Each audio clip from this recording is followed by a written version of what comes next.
This is Olivier Richters, also known as the Dutch Giant. He stands an incredible 7 feet 2 inches and weighs well over 300 pounds. But as you can plainly see, he was very well proportioned. In fact, he's been dubbed the world's tallest bodybuilder, and I've seen a lot of videos that proclaimed him as such. But in actuality, he's not a competitive bodybuilder. He's a model and an actor as well. I mean, considering he's 7 feet 2, he is quite a dapper dude, I have to say. Handsome, handsome. But really, guys, when you take a look at the improvements this man has made on his physique, for all intents and purposes, he is a bodybuilder. He has built up his body very well. It's plain to see in this just incredible before and after picture. He really had a lot of difficulties that he had to work around. I mean, he's already 7 feet 2 inches, and he had a very unsightly chest. You can see that he really improved on that. And furthermore, he does a lot of guest posings. He appears at a lot of expos, and the guy's up in front of an audience posing, doing guest posings at all the time. So really, he's more of a bodybuilder than a lot of guys that consider themselves competitive bodybuilders.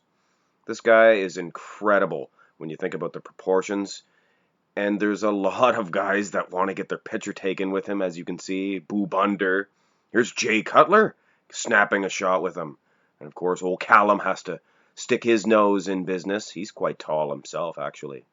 Here's the doctor, Dr. Phil Heath, and I think this is an older picture of the Dutch Giant, Oliver, because he is quite skinny here, actually, when you look at the arms. So he really put on the beef.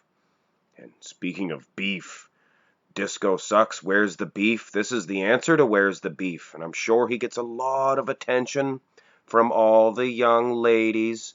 A couple of very attractive ones there, I must say. To give you guys an impression how big, not just tall, but how big this Dutch Giant really is. Do you know who Martin Ford is? Well, if you don't, he's that big MMA fighter, 6 feet 8 inches. He is usually the one in the picture that dwarfs the other man. But I'm telling you right now, at 6 feet 8, this guy looks small compared to this Dutch Giant. Just incredible. The sky is the limit for this young man. But I believe the ticket for this guy is not in competitive bodybuilding. I think that is obvious, and I'm pretty sure he knows that. The big ticket for this guy is acting, I am sure. He could be the next Richard Kiel, and that is one guy that he really looked up to. He played Jaws in the 007 movies, and that would be a good part and role for the Dutch Giant, Olivier Richters. If they did make a new 007 and included Jaws, he would be a shoo-in for that part. But of course, he was cast for The Black Widow and The King's Man, and many other shows and movies, perhaps, are in the future for this man. Hope you enjoyed this video, guys. Hit a thumbs up if you did. Subscribe if you haven't already. Have a good one.